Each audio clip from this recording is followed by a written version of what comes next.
passion. This is all in for the love of the game. This is LoveSetMatch.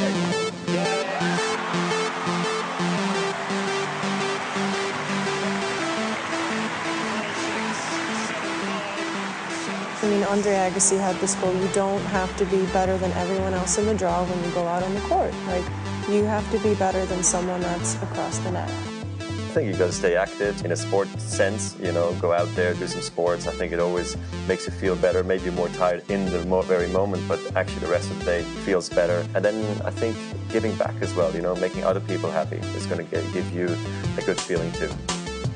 Hi guys, welcome to Tennis Pal Chronicles, the podcast to feed your passion for all things tennis. I am your host, Philip Kim, also known as Coach PK, the tennis pro for the Langham Huntington Hotel in sunny Southern California, and the executive director for nonprofit LoveSetMatch.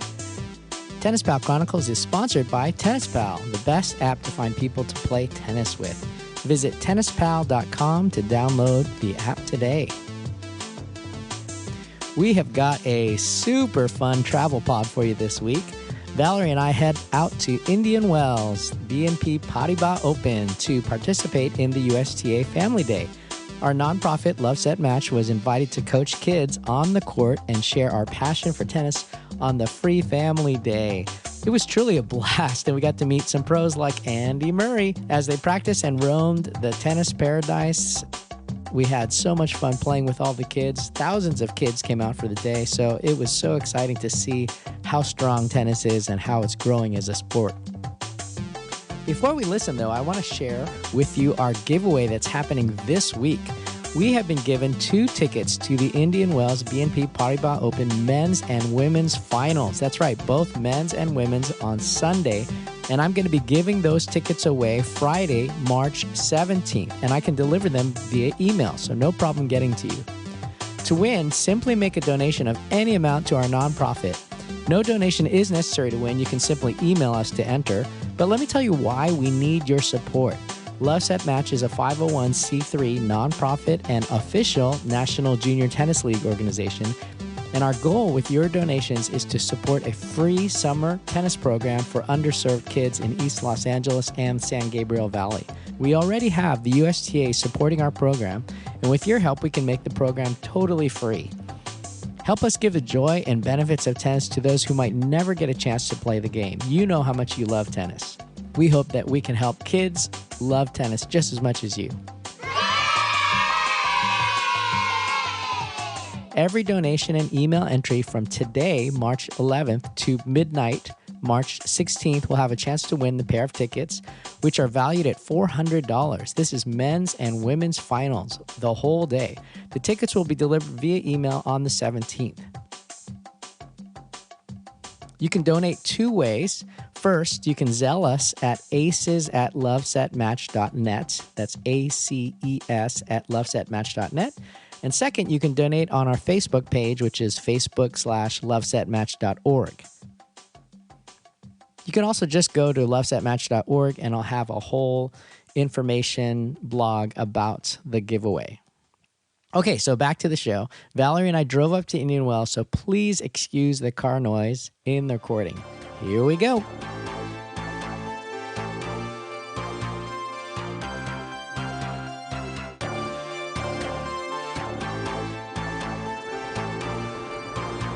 Hi guys, we are super excited to be on the road right now. We're just leaving Southern California and heading towards, well, we're still in Southern California.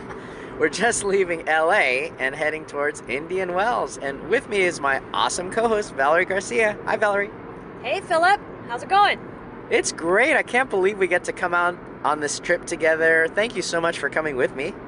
Well, thank you for inviting me, because I feel like I'm the lucky one here. No way, I'm lucky. I'm the one that gets to hang out with you all day. So, and I even arranged it so that we would be on the same court or like together, so. That's because you're amazing. No, it's going to be fun. Super awesome. Huge shout out to Kevin at USTA who allowed us to come out and be a part of USTA Family Day. Super excited. So we're heading out there right now, and apparently we're going to be out there from 1 to 4 on court. I think we're on court 12 is what it says.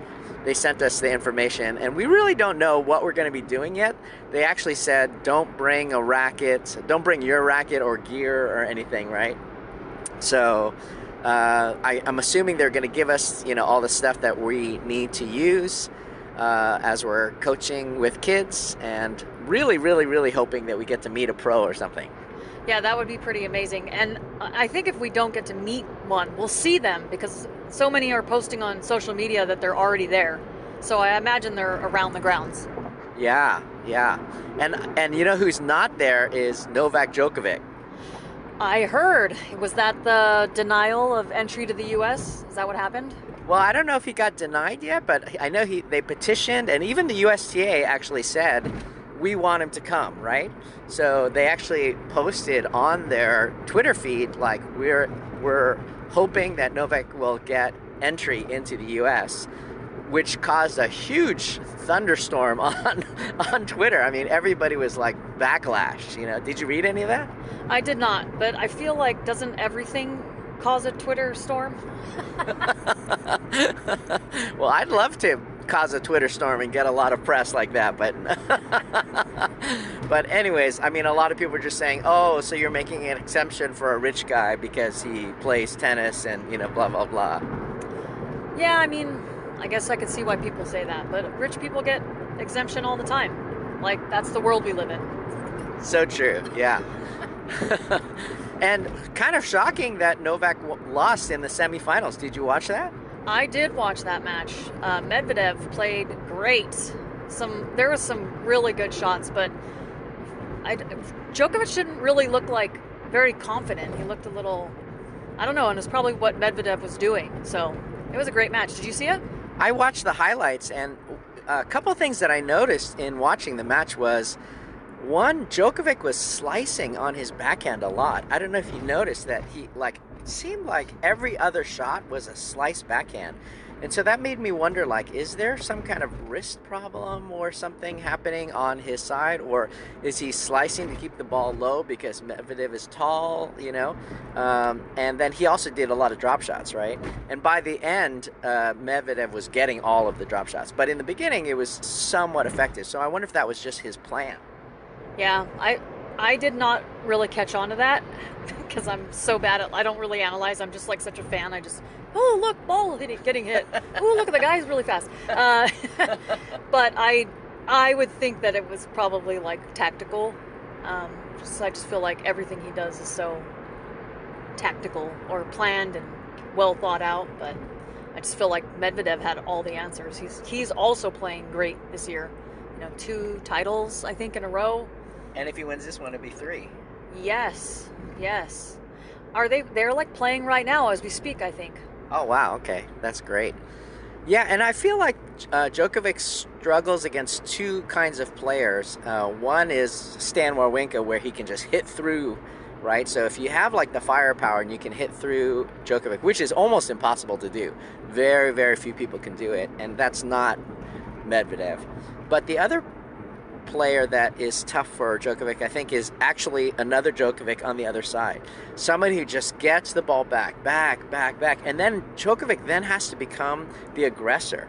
And he has to be a little bit more risky in trying to win the point, or especially if he wants to shorten the point. And so that's why you're seeing the drop shots, is seeing him go for more shots and then more errors, right? So it's more like a Federer game where you have to really go for it, and of course there's more errors, but if you have more winners, then you win, right? So that's the idea. But it seems like in this game, Medvedev was the better defender. Yeah, and I think usually anyone who plays the same style as Djokovic, it's one of those everything that they do good, he just does a little bit better. Yeah. With Medvedev, I think he's really close in everything, but he has a great serve. So I think that's where he has an edge on all the other players that play a similar style to Djokovic. They might defend really well, but their serve is very attackable. That's so true. That's a great point. Yeah. And Djokovic has a good serve, but it's just not a great serve. What happened? I'm just wondering where I'm going. Oh. These signs are like really not. Where's the signs? I think this is 60 East? Yeah, I don't see any signs. I didn't see any signs anywhere. Okay. I think we're good, people. Part of the journey, part of the adventure. I've done this drive 1,000 times. You would think like I would just know without a sign, but apparently I don't. Well, let's talk about that. You said 1,000 times because you've been to Indian Wells so many times. Tell us a little bit about your journey and how you started. Well, I mean, I have gone. I remember the first year I went was probably like 2000. And I remember I only got like a day pass or something. Hadn't been to that many tournaments in person. Only like one in San Diego a year prior. And I remember just I saw Sharapova and Hingis. And I'm pretty sure Sharapova kicked her butt. But I was so happy because I just love both those players. So it was a magical day. It was so long ago, though. Actually, you know what? That's not a good story to tell. It wasn't going to be PG-13. That has to be kind of on the ascension of Sharapova, and then at a time where Hingis was maybe like getting older, struggling a little bit. Yeah, I honestly, like, it's so far away now, and maybe if I only had like one. Like, I went to the US Open once, so all those memories are pretty locked in.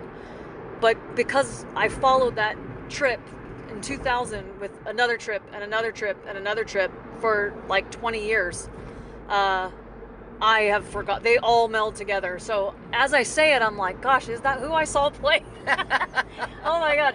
But I would have to look it up. But something along those lines. That's what my memory tells me. But yeah, and didn't you have some kind of friend that used to get you in or had some kind of access or something? Yes, my dear friends, they were so awesome. One of my friend's moms was a DJ for a radio station, and would get tickets, and she would give them away on air, but they always had so many, so there was a couple, we could put in our pockets, and a few of us would go every year for free, and it nice. was it was probably like a 5-year span. It was really, really fun those 5 years, let me tell you. Wow. And cheap. And how good were the tickets? Oh, they were decent. They weren't like real up there, but I'm the type of person, I think the farther away you are, the more action you get to see. And I don't mind being, up in Loge or whatever. But the other cool thing is that this friend lived about a half a mile from Indian Wells, so we didn't have to pay for parking either. We would just walk from our house over there. It's like a 15-minute walk. So those little perks were really nice for a while. Nice. And for those of you that don't know the LA to Indian Wells trip, it's about 2 hours. So we're going to talk for this whole time, 2-hour podcast. No, I'm just kidding. But yeah, it's about a 2-hour trip, and it doesn't feel that long. And right now, like, there's almost no traffic. The sun is actually kind of breaking right now. It started as a very cold morning, and I'm always frightfully cold. I told Valerie I'm actually wearing like thermals under my sweats. And when we get there, they're going to give us like a t-shirt. I'm just going to put the t-shirt like over like 3 layers of other shirts because I'm always cold. But yeah, looking forward to it. I guess they're going to give us a different hat to wear, they said. So I won't be able to wear my Federer hat and represent RF, which I guess is nice. I'm going to represent RF for us because I wore my shorts, so it's on my leg. We got to get you a matching tattoo, Philip. That's right. For you guys that don't know, Valerie has an RF tattoo on her leg, which is just the sexiest thing you've ever seen. Super amazing. But yeah, we're really excited to be at Indian Wells Family Day, and we're going to bring you lots of information when we get there. Hopefully we'll actually meet a pro or talk to a pro and get them to give us a little shout out on the podcast if at all possible, and also tell you about how Indian Wells looks and stuff right now. Any other thoughts? Well, I mean, I imagine, first of all, we're going to have so much fun. So much fun. I was talking to my girlfriend last night, and I said something like, oh, I have to wake up so early. I sounded like I was complaining, but she said something along the lines like, I don't know, it'll be okay, don't worry. And I'm like, no. It's going to be so much fun. Like, you don't understand. I love volunteering. I'm volunteering with tennis, and I'm volunteering with the best person on earth, PK. Like, it's going to be a fantastic day. I know that for sure. And so I'm just super excited because we're going to have so much fun. And you know what? There's a reason Indian Wells, for those who do not know, it's called Tennis Paradise, and it really is. Why? Why is it Tennis Paradise, Valerie? I think it's Tennis Paradise because of the beauty of the grounds. The weather is really beautiful, and I think there's something about the palm trees with the backdrop of the mountains is just gorgeous. Yeah, and they've had such an injection of cash coming in from Larry Ellison and company that they have really taken it to like the slam level as far as the experience, the stadiums, the restaurants, the grounds. From what I hear, I haven't been to a whole lot of tournaments, but from what I hear, this is one of the best experiences out there. Yes, and it's a player favorite. You know, it gets a voted player favorite tournament. I think like many years, standing. So I think it's a good one. It is also really great for the fans. It's so much so that it's like exploded the past decade, let's say, that I'm also excited to like go on a day where, even though we're not going to see like the pros play, but at least it's still going to be like a little bit less of a crowd, because it's going to be like nostalgic for me of the days, like 20 years ago when they weren't selling out stadiums. There was hardly anybody there, and it was so great. You had such access to the players. Like I remember watching Roger Federer with like 25 other people, and there's no barriers between us. I was sitting on the court watching him play, and that type of thing just can't happen there anymore because it's blown up so much. But it's still really, really amazing. Like the reason it's blown up is because it is such an amazing tournament, and they do such a good job running it. So if you haven't gone, you should go. Yeah, and shout out to Tommy Haas, who I guess is running the tournament now, right? Mr. LA tennis guy. So tell us any more really astounding Indian Wells memories that you have. I mean, so many, I'm sure, but there are so many.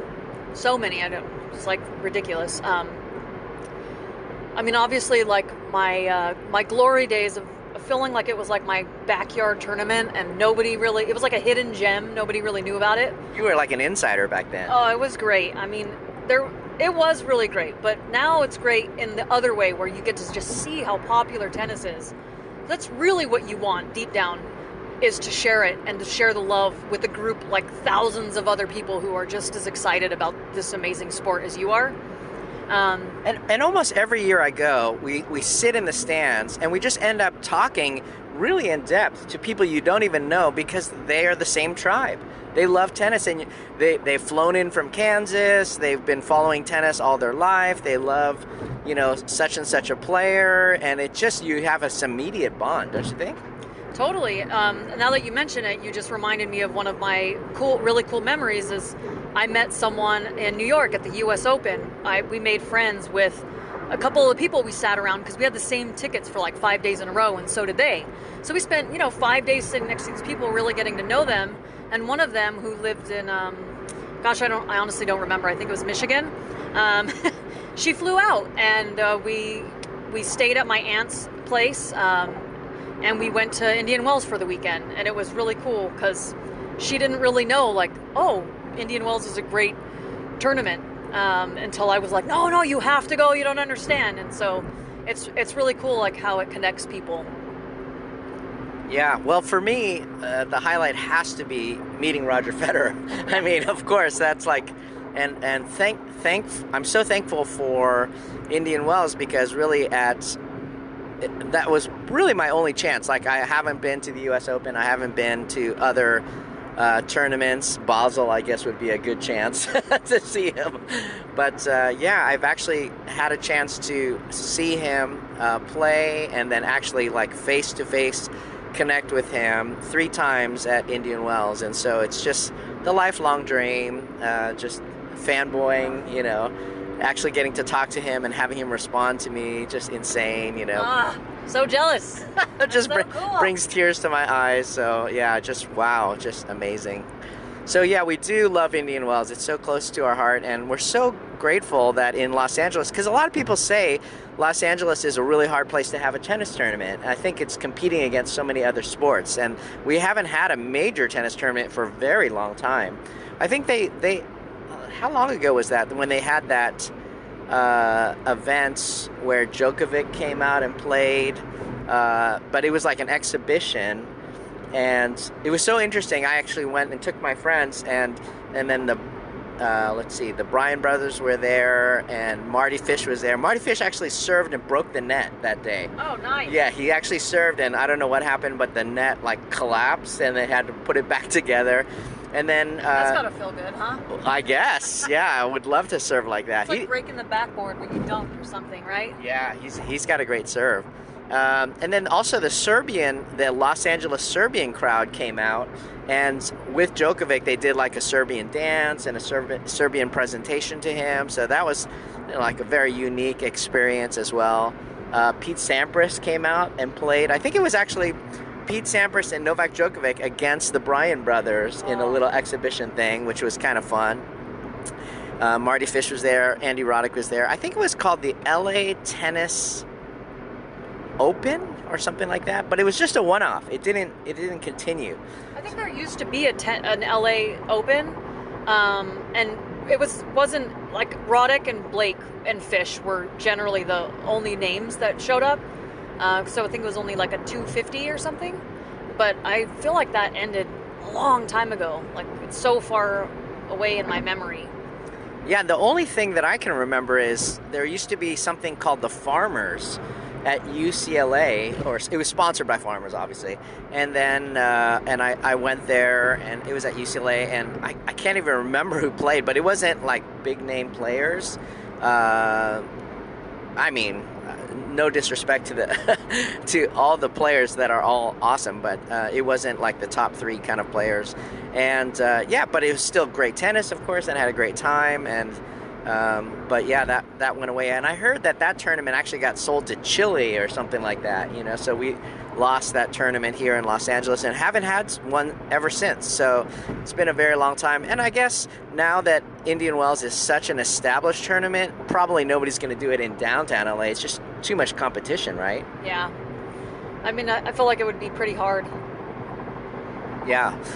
But eventually the Olympics are coming to LA, and we might have tennis, Olympic tennis. When is that? I'm not sure, but I wonder if the Olympic tennis will be at like Indian Wells or something. Oh, we gotta be there, Philip.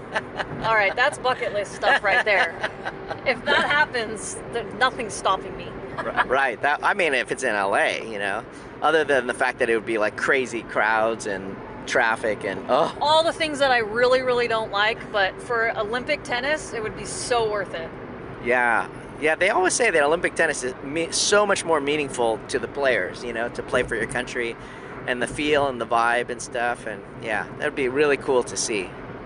Rafa has a gold, right? He sure does. Singles gold. Yeah. And he's the only one of the top 3. Djokovic has a bronze. Roger has a silver, I think.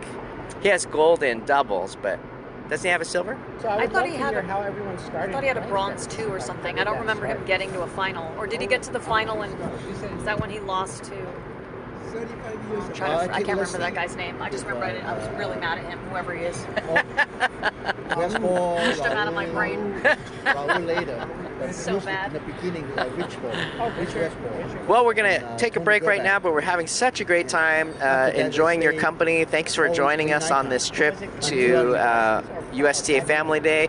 One of the main reasons we're going is because our nonprofit LoveSetMatch got invited to come, and that's why we're going too as volunteers, because we really want to see the sport of tennis grow, continue to grow. It's already growing. It has exploded since 2020, as I mentioned in my last podcast. Hope you guys listened to tennis versus pickleball. Hope it was an interesting listen for you. But just to keep making the point that tennis is really growing and it's an awesome sport to get involved in. We'll be back soon.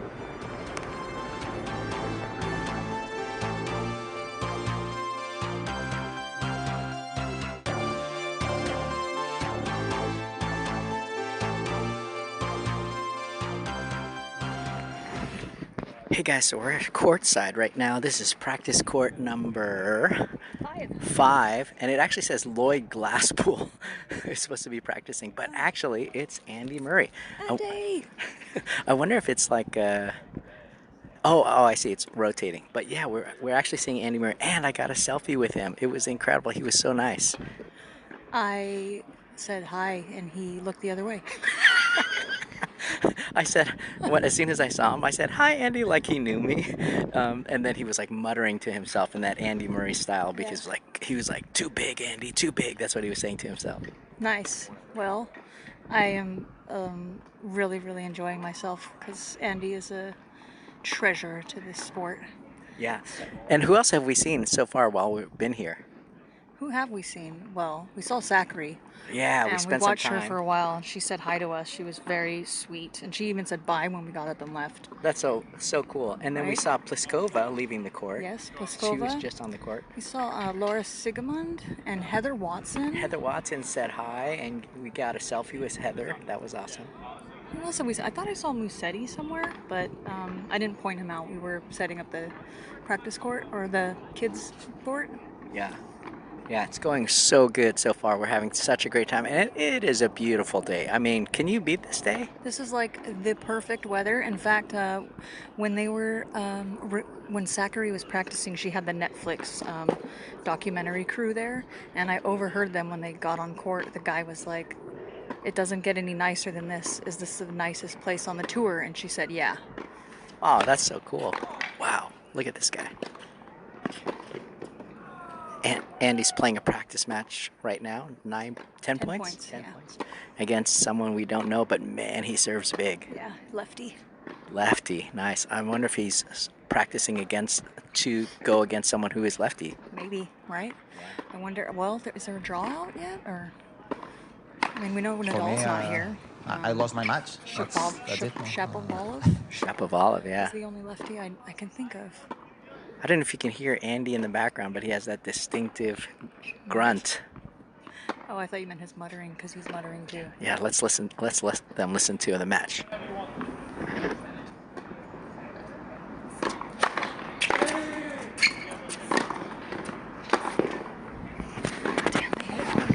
They hit hard, people. So hard. All right, we'll check in later.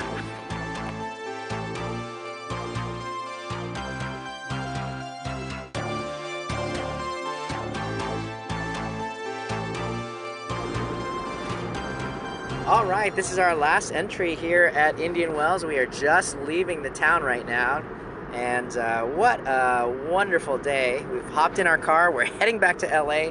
Valerie, how are you feeling? Well, I'm ready for a nap, Philip. How about you? I'm exhausted. Yes, we just spent all day in the sun. The weather was beautiful, people, and it was such a lovely day. It really was. What was your favorite part, Philip? Gosh, my favorite part has to be catching a selfie with Andy Murray. That was incredible. Like you saw him, he was walking by, and then I jetted to him and I said, "Let's go!" And I took off. I know. I took off and I said, "Andy, Andy," and he turned around and I said, "Hi, I'm volunteering today. Can I get a selfie?" And he said, "Okay, I'm on my way to practice, so let's do it quick." And then he did it, and he actually adjusted himself in the selfie, like he knew what he was doing. You know what I mean? He's a pro. He's a pro. He probably does like 100 selfies a day with fans, huh? At least on the days where it's like crowded, it's probably a lot more than 100. But yeah, it was really nice of him to stop and just give me a moment. And there wasn't that many people there, so it was nice that he didn't feel pressure or anything like that. And we saw so many people. Let's name them. Who did we see today? Who did we see? Well, let's try and go in sequential. No. Yeah. The first person we saw was Maria Sakkari. No, Pliskova was first. Oh, you're right. But we saw Maria Sakkari walking through the grass. Oh yeah, that's right. And then we started walking over, and then we realized Pliskova was on the court. finishing her practice. So we didn't get to see her hit, but we got to see her bending over. You can edit that out. That was just for us.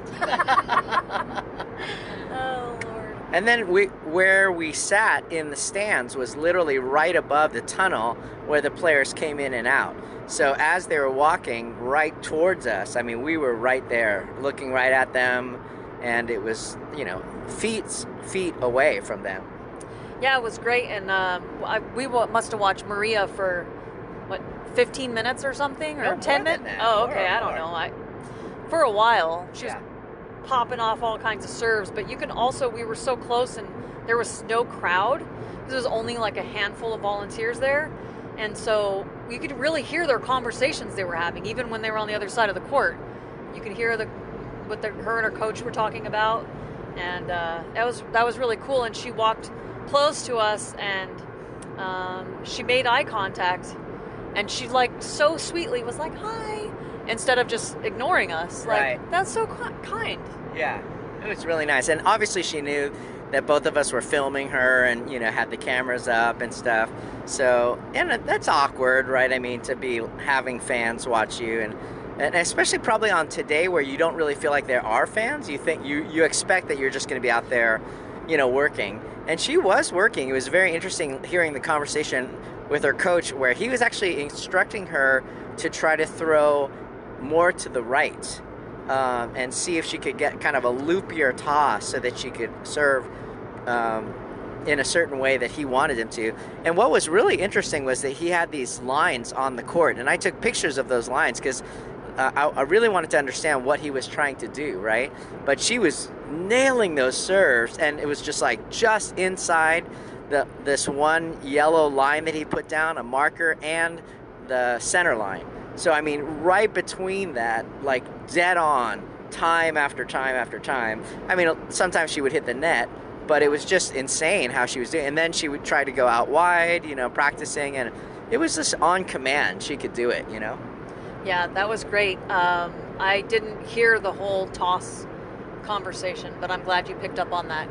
That's just cool to know. I mean, like I told you when we were there, it's so cool that they're the best of the best in the world, but you still see them with coaches tweaking little parts of their game and focusing and concentrating on techniques and improvements, and it's like you never stop learning, right? Right, yeah. And then the next thing we saw was that she went to the other side of the court, and the coach came up pretty much halfway into the court in no man's land, and he was just firing off serves at her to give her a lot of pace. And that's a trick that I do too. Oftentimes I serve from the service line to my players to increase the pace and shorten their reaction time so that they'll just feel it a lot faster. And wow, Sakari was just whacking the ball on the backhand side first. She was just attacking that thing, taking it super early inside the court and just closing it. Wow, so impressive the way she was hitting that ball. So good. So who did we see after that? Do you remember? After, I think, was it Heather Watson? Was that the next person, or? Well, I saw Allison Van Ook on the far court, and I was trying to tell you the redhead who was playing, and she, at one time, she had a sponsorship with a racquet company that I was talking to, and that's why I knew, because they were all saying, oh yeah, Allison plays with our rackets and stuff. So that's kind of, you know, something that stood out to me. Yeah, was it Heather Watson was the next person? You know what? Actually, I think it was Andy Murray, right? Because it was right before we volunteered. And we were just sat there and watched Andy Murray practice for, God, probably another 15, 20 minutes. And man, he was playing with Jack Draper, and they were whacking that ball like you wouldn't believe. Yeah, Jack Draper's serve must be 135 easy. He's just smacking that ball, and he aced Andy at least a couple times, even though Andy sometimes called the ball out. Was it out, or do you think that was I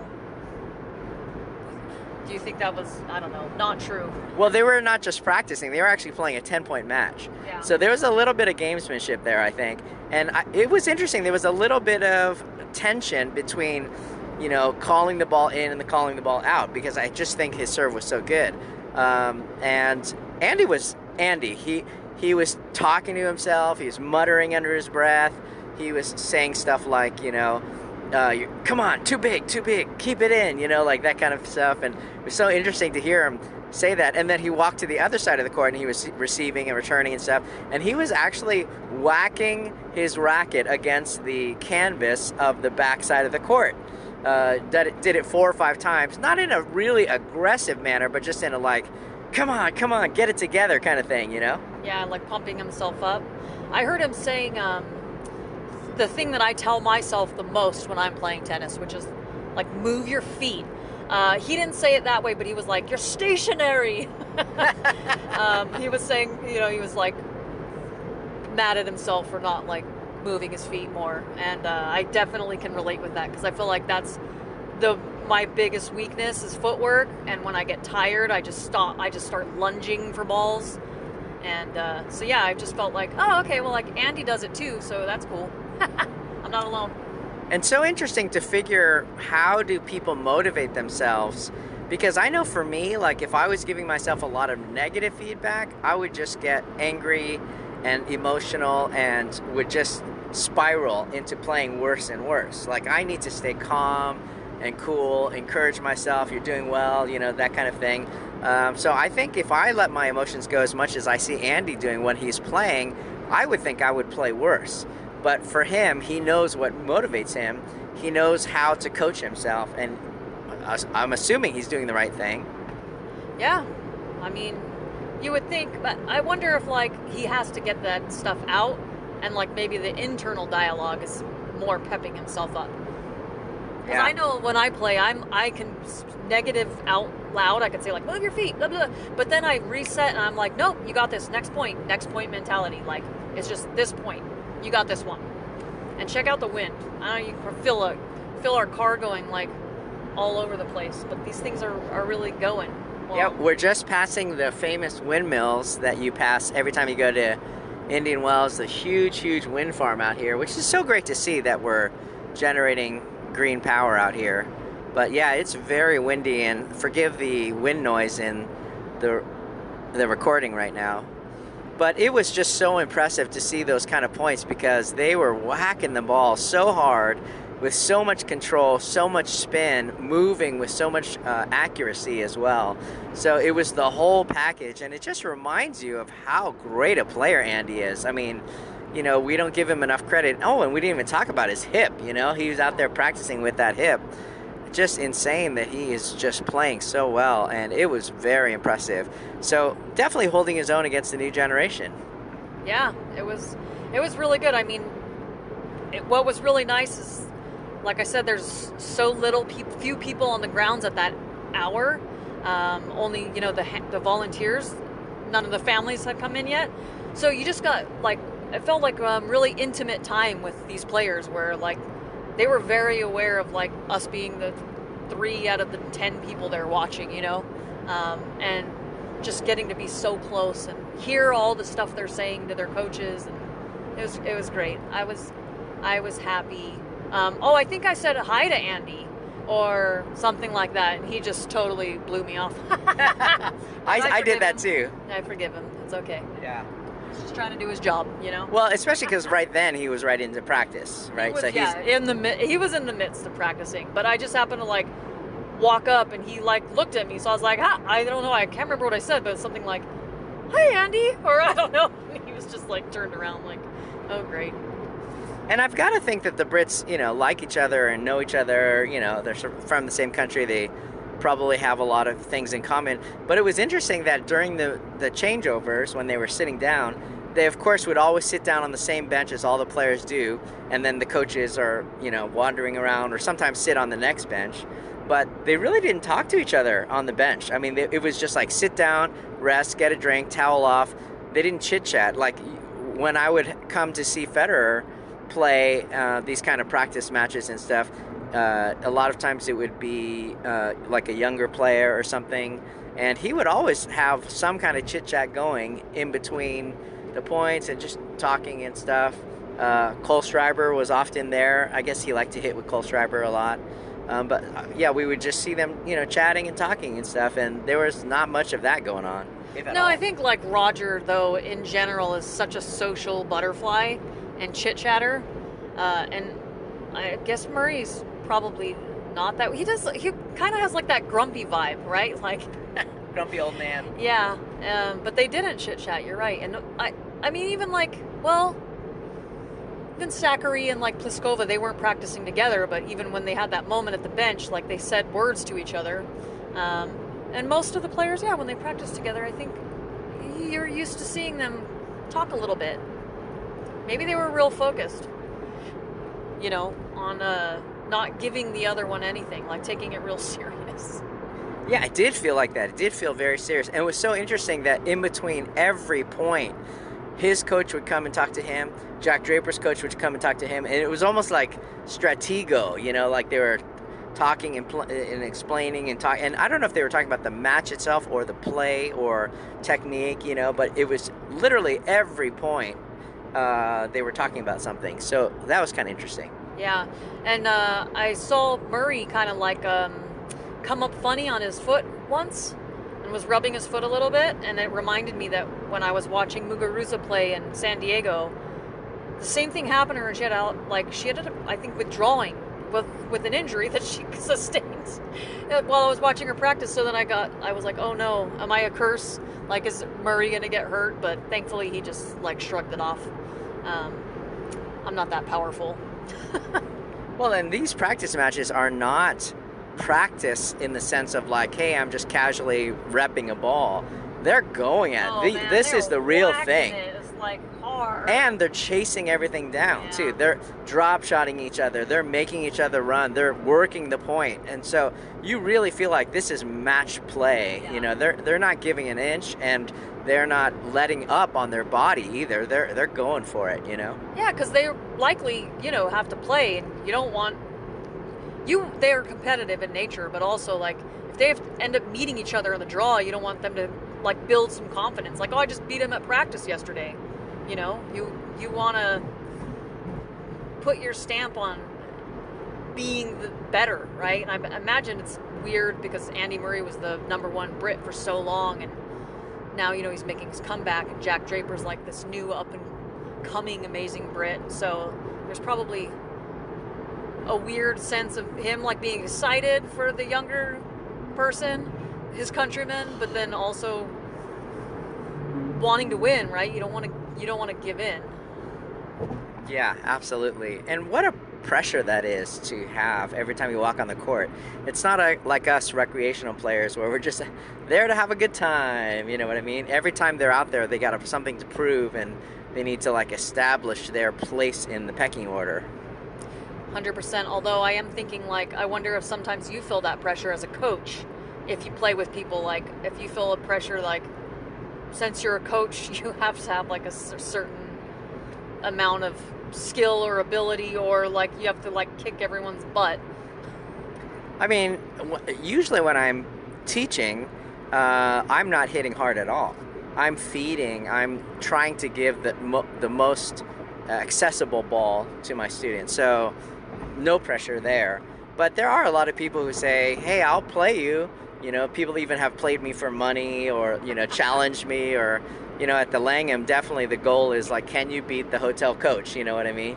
So yeah, there are those kinds of people. I enjoy that, but I'm definitely not match worthy right now. I need to up my game. I'm actually talking to a couple of people about trying to put together a higher level hitting group on a Wednesday night. Something around, UTR 10, 4, 5. I want to play with like 5-0 people as much as I can, just to show myself I need to step up the game, and also I feel like for them it's really hard to find people who are at your level, and not just have to play like a 3-0 person all the time, but because I think people at that level have worked really hard to get there, and then they want to continue, but it's really hard to find people who can just hit at that level and keep them sharp, Yeah. So, I don't know, something I'm putting together. I actually launched it on meetup.com already, but only had one response so far. Are you doing it in Monterey Park? Yeah, I'll do it in Monterey Park, yeah. That sounds good. When I get to 4.5, I'll call you up. Please do. and not to be, it's not an ego thing at all. I know for a lot of people it is, but we also are, I'm trying to be very picky, almost VIP, like invitation only, because that's the whole point, is I'm trying to play with people who are a lot better than me and that will really challenge me, and I know that they want the same thing. So, you know, we're going to try to keep it a high level, and hope people don't think we're like conceited or something, you know?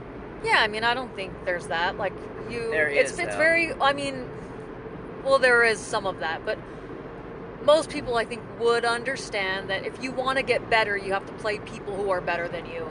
And so I don't think there's any shame in the game of trying to find people who will help bring your level up. Yeah, the problem is that a lot of people are delusional about their level, and so they're literally 3-5 players, but they literally call themselves 4 or 5, and they just think that they're that. And I had this one guy who came out. He ended up being a student, but he came up to me and he said, you know, hey, yeah, let's play a match. You know, I want to play you. You're a coach, and so let's see what you got. He ended up being, like, honestly, like, not even a 3-0 player. But he called himself a 4-0. So I just think, one, people don't know what the ranking means. He was using was the 10 point. What's the new one? UTR. Yeah, UTR instead of NTRP or whatever. Yeah, and now it's going to be world tennis number too. So everything's going to change. College has just accepted that they're going to WTN. So we'll do a whole episode on that as well, talking about what that means for rankings and stuff. Oh my gosh. Let me say, like, tennis is the best sport. I love it, but it's so hilarious how there's nothing like universal about the sport other than actually not even the scoring. Like, you get to certain tournaments and the scoring changes. That we can't just agree on like one way to rank people. Yeah, too many cooks in the pot. That's the problem. No, I wish they were in the pot. Too many cooks in the kitchen, I should have said. But let's see, who, after we saw Andy Murray and Jack Draper just blow our minds because they were insanely good on the court, we walked. Sorana Kirstea was on the other side, like in the background. Yeah, and she looked really good. She was taking everything so early. Forehand, backhand. She was just hitting with her coach. He was feeding her, but wow, she was really attacking the ball, taking it super early. I think that was the goal of the practice, it looked like to me. Yeah, she was hitting really hard. So that was cool. And then it was time for Family Day start. So we headed off to our court, and we were on court 12. And as we were ready to load into the court, who would we run into on the court, who was actually practicing on court 12, and we were trying to get onto the court? It was Heather Watson. And she was so gracious. She took pictures and talked to the girl, Nala, was that her name? I think so. That spent the whole family day with us because her parents were volunteering with us. And Heather Watson took pictures with everyone, and she was just such a nice person. Yeah, sweetheart. We do love those Brits, huh? Yes, I mean, we saw a few of them today. So I think we saw more Brits than any other nationality of tennis player today. Yeah, and then on the other court, we saw someone else hitting, and I was thinking that it was Siniakova. Siniakova, yeah. But I'm not sure if it was her or not, but it looked like her. Yes, that was when we were packing up, right? Oh, was it when we were packing up? Yeah, the girl, she was like waiting for us to get out of her way so she could practice. Oh, right? I was talking about the girl on the next court from where we were, and they were just finishing. Was it the one that walked by Laura Siegmund? Oh, Laura Siegmund, that's who it was. Okay. Yeah. I think Siniakova was the one that, because I didn't recognize her. Right. You were the one that said, oh, and she was like waiting for us to get off the court so she could practice. So packing up our tennis caution tape. Yeah, so then we started our whole event day, and actually started us slow because I think we're kind of at the bottom of the court practices. We were like almost as far away from everything and the entrance and all the action as you can possibly. There was like only one or two more courts that were like farther than us. But it was really fun, and shout out to our team leader Rachel from USTA, who organized it all, and she was really fun. And we had a lot of really fun co-workers that we were volunteering with. Lots of kids came down, not only to our court, but I guess there were at least 5 or 6 courts that were full of kids. Yeah, there was and then it would come in waves too, but when it was getting going, I mean, it got pretty crazy. So it's just so exciting for me to see courts full of kids. Most of the kids brought their own rackets, which means they knew how to play. They were tennis players. One story was a lady who came, and her son, 13 years old, is a really good player and actually came to be a ball boy here at Indian Wells, and they had come from Santa Barbara, so 4 or 5 hour drive just to be a part of this, and just really encouraged me that, wow, the tennis community is alive and well. There's so many kids playing tennis, so many people who are excited about tennis, and just to see the hundreds of kids come and hit on these courts and bring their rackets and get excited about tennis, it was so fun. It was, and I think there may have even been thousands or 1,000 of kids, because I mean, that place was packed, and definitely including their families and stuff. Thousands of people. Oh yeah, for sure.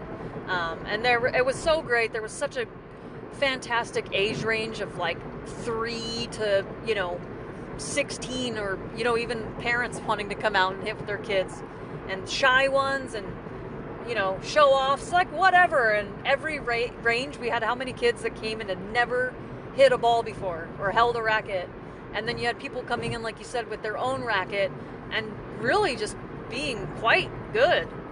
I was amazed with a few of them. I was like, dang, there was that one girl, I don't know if you saw her, she had a pink dress on, and she played a lot more towards the early morning when we got there.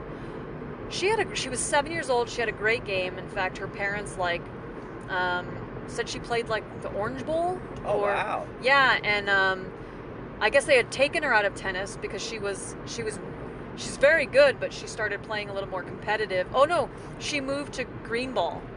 Or wow. Green dot? Green dot. Yeah, which I don't know what that means, but I'm assuming it's a different type of ball for like the next level up in ability.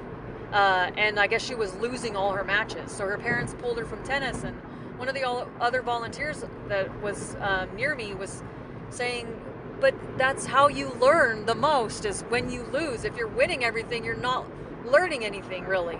Like, losing is such an important part of sport and life, really, and just like learning how to course correct, right? Learn new skills. So yeah, and we were talking about this at lunch, how losing is fundamental to tennis. And can you imagine the mental toughness that these people have? They pay for their coaches, they pay for their plane tickets, their hotel. They go and they are going to lose, They're not going necessarily to win the title every time. In fact, they probably won't. They probably know they aren't, and yet they go to lose. Which, how do you have that kind of career? Yeah, can you imagine? Oh gosh, I just like, this is my job, and you're at the top, the peak. You're professional. To be like the top 300 or 500 in the world is actually such an amazing feat. But then also, like, when you go into the small bubble of it and you're hanging out with hundreds of people who are ranked higher than you, then that's where you would think it gets difficult. Just the battle to survive amongst the giants, Yeah, and it's not just your college, your high school, your community, your state. It's the world. I mean, this is the gathering of the greatest tennis players in the world. So when you're number one, like Djokovic is, like Rafa was, like Roger was, you're the greatest tennis player in the world at that moment. That's insane. So cool. Must be a really, really nice feeling. I was watching on Instagram, they were posting little videos from Novak when he was young, saying like, I want to be number one in the world. And then they were like, what do you think? Like, now seeing that video, and he was just like, I always dreamed and believed, but you never know. It's really hard. And was saying how, for those that don't know, he just broke Steffi Graf's record for the longest weeks at number 1. I don't believe it's consecutive though. And he was just like, you never imagine that, right? Like, that's pretty crazy and amazing, but that's cool. Yeah, so what a career. And just like you said, for that girl, it is about losing, but it's also how to lose, how to turn your losses into wins, how to have a good coach to help you through that. And also, as a parent, it's really important. Maybe they did the right thing because maybe they were seeing that their daughter mentally was deteriorating, and so to take a break and all of that. So it's very tricky. It's definitely a mind game as much as it is a physical game. So yeah, hard call to understand all of that, but yeah, you've got to trust that the parents know best, right? Yeah, for sure. I mean, I think it's probably better to pull her than to make her stay, right? I mean, if you're going to go one way or the other, I think like that's probably the better way to misjudge it. But actually, you just reminded me like how hard it is of a sport to constantly be losing. For anybody who's watched the Netflix docu-series Breakpoint, following the tour, they were actually there filming Zachary for season 2. And Zachary, I don't want to, okay, a spoiler alert. It's not like a major spoiler, but I'm just going to say something she said. Philip, close your ears if you don't want to know. Basically, at one point, she confides that she had called her team and said, like, I'm retiring, I'm done. Like, because the losses were getting too much, and she was like, screw this, I'm done. And then, like, 4 days, she said it took about 4 days, and she was like, okay, I got to play again. So good thing she didn't make any announcements to the media.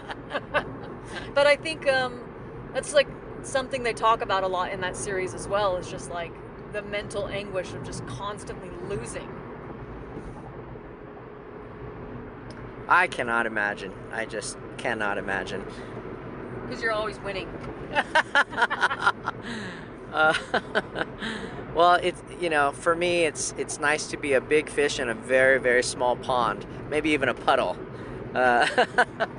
So I just enjoy the fact that I get to, be at the quote-unquote top of my game in my small little circle, and that's enough for me, the happiness of it. And we were talking on the way up how, like, our bodies are going to start breaking down, so I've got to play for longevity. I can't burn out and play at a high level. I'm never going to make it for the next 10 years if I just allow my knees and my arm and everything to go. For what? I'm not sure, Yeah. For, like, some recreational glory. And then to lose a possible passion and joy you have in your life. Yeah. So, yeah, such a tough sport in that way, and yet so beautiful in so many ways. It's such a beautiful sport to be able to hit the ball clean, have control and mastery of the ball, or lack thereof. But just to feel like you're slowly or slightly improving, it's a game that takes so long. Yeah, and also you are always improving, right? There's always things you can improve. Like the pros are even tinkering and trying to improve every day. So it's just so cool. So after we saw Heather Watson, we did our time. Ooh, that pizza's hit me. We did our time. We did our time coaching kids, which was really fun, and met so many kids from all over. And I really hope that I made a little mark on some of the kids, because I did get like a couple of kids to do like 20-point rallies, or I got this one girl who said she had never played tennis to hit the ball back and forth 7 times over the net, and she was just beaming. There was a girl maybe 4 years old or something. She was so small, and I actually got her to serve and hit the ball. Just put the ball up and hit it, and even that is like major achievement. And I was just super excited for her. So yeah, hopefully they had this really great ego connection to, wow, I did something really cool, I really like this. Yeah, I mean, there were so many kids that came, and Philip was on the serve station, and then towards the end of the day, I think the second half was just basically rallying with so many kids, like you can't even count. But I was in the greeter. I was letting kids in, so I would hear them come up and say like, my kids never played before. Is that okay? And it was like, yeah, definitely come in. And so it was so cool to see kids who have never held a tennis racket like go in there. And for me, like a personal plus was knowing that they were going to get to like have Philip and this other coach Jeffrey on court, and they were so good and patient, and they're, you know, just the best. These kids have no idea like the amazing opportunity they got to have their first experience be with such great people. It was such a joy, and I mean that's what LoveSetMatch is all about, just to be able to have those moments with kids that might someday impact them in a long-term way. And we'll never know how it does, but you know, just believe, have faith that the actions that we're doing, the volunteering that we're doing, the positive reinforcement that we're giving them is making a difference. Yeah, so that was pretty amazing. We did see some other players, didn't we? Well, I know we saw Ben Shelton walk by. We didn't get to see him play, right? We just yelled at him. Yeah, everybody just yelled. And then we saw Cam Norrie, JJ Wolf. Did you see JJ Wolf? I didn't. He was way down at the end. I didn't notice him, but people pointed him out to me. So, Cam Norrie, though, was great to see. I mean, we were right there at the practice court watching him, a couple feet away from him. Yeah, he was playing great. And for those that, you know, maybe don't follow the Pro Tour or not the smaller tournaments that aren't like majors or 1000s, he's on a terrific playing streak. He just made back-to-back finals. He lost to Carlos Alcaraz in the first one, and then he just beat Carlos Alcaraz in the last final. And that was cool. I got to say congrats to him, and he smiled and said thanks. Yeah. So that was cool. Who else did we see? Are we missing anybody? We saw Fabio. We saw Fabio. He was hitting with Musetti. He was fabulous, Fabio. Yeah, he was. He had a sleeveless shirt on. His muscles were. Of course he did. Sticking out. And he looked great. I mean, the way he was hitting the ball. When you watch Fabio, everything looks smooth and elegant, and he just flattens everything out. It's just amazing how clean he hits the ball. He has so much talent. It's just crazy.